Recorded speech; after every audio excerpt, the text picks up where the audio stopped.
দিব্যিয়ার পাঠানো গুন্ডাদের হাত থেকে কাকনকে বাঁচাইয়ে এবার আদালতে হাজির হলো দুর্গা। চমকে গেল দিব্যিয়া। হ্যাঁ বন্ধুরা, এমনটাই হতে চলেছে আজকের পর্বে। বিস্তারিত জানতে ভিডিওটিতে লাইক দিয়ে চ্যানেলটিকে সাবস্ক্রাইব করে পুরো ভিডিওটি তোমরা দেখতে থাকো।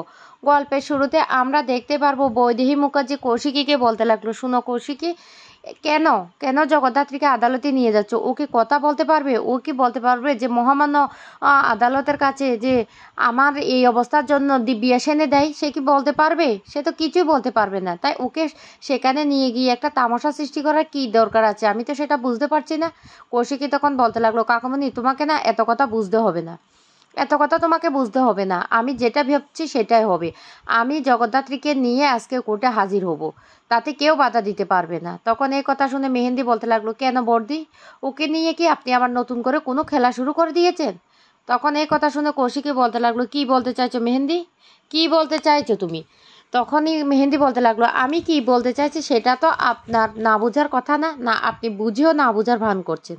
তখন বলতে লাগলো, শুনো, তুমি তোমার লিমিটের মধ্যে থাকো, লিমিট একদম ছাড়াবে না। তখন বলতে লাগলো, না আমি যেটা সত্যি সেটাই তো বলছি। আপনি কেন জগদ্ধাত্রীকে নিয়ে যাচ্ছেন? জগদ্ধাত্রী তো হাঁটতে পারে না, চলতে পারে না, কথা বলতে পারে না, তাহলে সেখানে নিয়ে ওকে তামাশা করার কি মানে? নিশ্চয়ই আপনি জগদ্ধাত্রীকে নিয়ে কোনো খেলা খেলছেন, সেটাই আমি বলতে চাইছি আপনাকে। তখন কৌশিকী বলতে লাগলো, তোমরা যে যাই কিছু মনে করো না কেন, আজকে আমাকে কেউ আটকাতে পারবে না। আমি জগদ্ধাত্রীকে নিয়ে আজকে কোর্টে হাজির হব, হাজির হবই। আর কি খেলা হবে সেটা না হয় কোর্টে গিয়ে দেখতে পাবে। তখন রাজনাথ সেখানে চলে আসে, আর রাজনাথ এসে বলতে লাগলো, হ্যাঁ ওরা যে কথা বলছে সেটা তো একদম ঠিক কথাই বলছে। আসলে সত্যি কৌশিকী, ওকে নিয়ে গিয়ে সেখানে কি করবি? ও তো সেখানে নিয়ে গিয়ে বসে থাকবে। আর জজ সাহেবের কি ওকে দেখে কি একটু দয়া অনুভূতি হবে যে ওর উপর দয়া করে ওর এত বৎসর যে অবস্থা হয়েছে তার জন্য দিব্যাকে শাস্তি দেবে? আমার তো মনে হয় সেটা না। তখন বলতে লাগলো, কাকুমণি, আমি যেহেতু জগদ্ধাত্রীকে কোর্টে নিয়ে যেতে চাইছি তার পিছনে কোনো না কোনো একটা উদ্দেশ্য আছে, সেটা তুমি বেশ ভালো করে বুঝতে পারছো। তাই তোমাকে আমি একটা কথা বলে রাখি, এ নিয়ে তুমি না আর কোনো কথা বলবে না, আমাদেরকে যেতে দাও। পারলে তুমি জগদ্ধাত্রীর মাথার উপর হাত রেখে আশীর্বাদ করো, যাতে আজকে জগদ্ধাত্রী তার সাথে হয়ে যাওয়া সমস্ত অন্যায়ের উপযুক্ত বিচার পায়, সে তার অপরাধীকে শাস্তি দিতে পারে। তখন রাজনাথ বলতে লাগলো, হ্যাঁ আমিও তো সেটা চাই। আমি অনেক দিন আগে উর্মিলাকে হারিয়েছি, কিন্তু আমার ছেলে যেন জগদ্ধাত্রীকে না হারায়, আমি সেটাই চাই। আমি ওকে আশীর্বাদ করি। এই বলে জগদ্ধাত্রীর মাথার উপরে হাতটা রেখে রাজনাথ বলতে লাগলো, আমি ওকে আশীর্বাদ করছি, ও যেন সফল হতে পারে। এই কথা বলতে তখন মেহেন্দি বলতে লাগলো, দুর্গা, দুর্গা কোথায়? দুর্গাকে তো দেখতে পাচ্ছি না। তখন বলতে লাগলো, দুর্গা দুর্গা সময় মতো পৌঁছে যাবে। কেন, তোমার তাতে অসুবিধা কি? তখনই বলতে লাগলো, আমি দুর্গাকে দেখতে যাচ্ছি, দুর্গা নিশ্চয় ঘরে আছে। কৌশিকী তখন বলে উঠে, না তুমি দুর্গাকে কেন দেখতে যাবে? দুর্গার প্রতি তোমার কেন এত ইন্টারেস্ট? তুমি এখন দেখতে যাবে না। মেহেন্দি তখন বলতে লাগলো, কেন বর্দি, আপনার কেন এত ভয় হচ্ছে আমি দুর্গাকে যদি দেখতে যাই? নিশ্চয়ই এখানে কোনো খেলা চলছে। তখন বলতে লাগলো, আমি বলছি সেই জন্য তুমি দুর্গাকে দেখতে যাবে না। তখন চন্দ্রনা তো সেখানে চলে আসে, আর এসে বলতে লাগলো, আমিও যাব আজকে কোর্টে। আজকে তো খেলা দেখতে আমাকেও যেতে হবে। অসম্ভব একটা সুন্দর খেলা হবে জগদ্ধাত্রীকে নিয়ে। যে হাঁটতে চলতে পারে না সে নাকি আবার সাক্ষী দেবে, সেটা তো আমাকে দেখতে যেতে হবে। তখনই কৌশিকী বলতে লাগলো, কাকুমণি একদম চুপ করো, আর একটা কথাও বলবে না। আমি বলছি তুমি আর একটা কথাও বলবে না, তোমার যা ইচ্ছে তাই করো। এই বলে যখনই কৌশিকী জগদ্ধাত্রীকে নিয়ে চলে যেতে লাগবে তখনই মেহেন্দি বলতে লাগলো, আমি যাবো বর্দি, আমিও যেতে চাই কোর্টে। তখন বলতে লাগলো, না আমাদের দেরি হয়ে যাচ্ছে, তুমি অন্য গাড়িতে আসো। এই বলে কৌশিকী জগদ্ধাত্রীকে নিয়ে বেরিয়ে যায়। অন্যদিকে মেহেন্দি চলে যায় জগদ্ধাত্রীর ঘরের দরজার সামনে। সেখানে গিয়ে বলতে লাগলো, দেখি তো সত্যি সত্যি কি জগদ্ধাত্রীকে ঘরের মধ্যে আটকে রেখে গিয়েছে কিনা। এ বলে দরজাটা খুলতে গেলে তখনই দেখতে পায় দরজাটা ভিতর থেকে বন্ধ।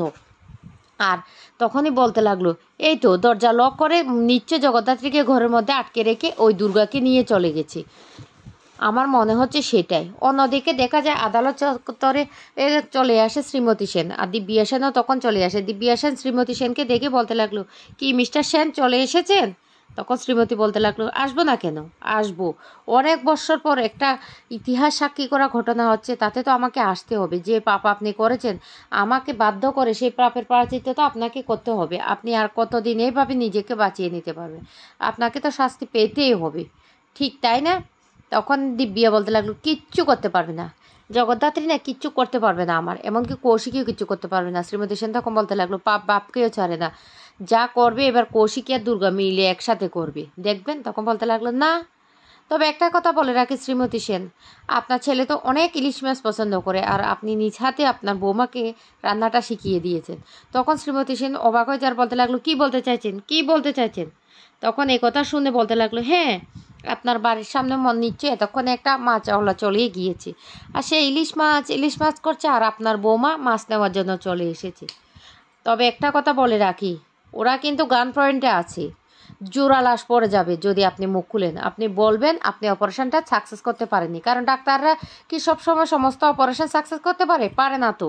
সেটাই বলবেন, কিছুতে বলবেন না যে জগদ্ধাত্রীর শিকার হয়েছে একটা চক্রান্তের, বুঝতে পারছেন? এই বলে দিব্যিয়া সেখান থেকে চলে গেলে তখনই শ্রীমতী সেন ভয় পেতে থাকে। অন্যদিকে দেখা যায় মেহেন্দি ফোন করে স্বয়ংভূর ফোনে আর বলতে লাগলো, স্বয়ংভূদা, আমি মেহেন্দি বলছি, উৎসব কি তোমার সাথে আছে, একটু দেবে?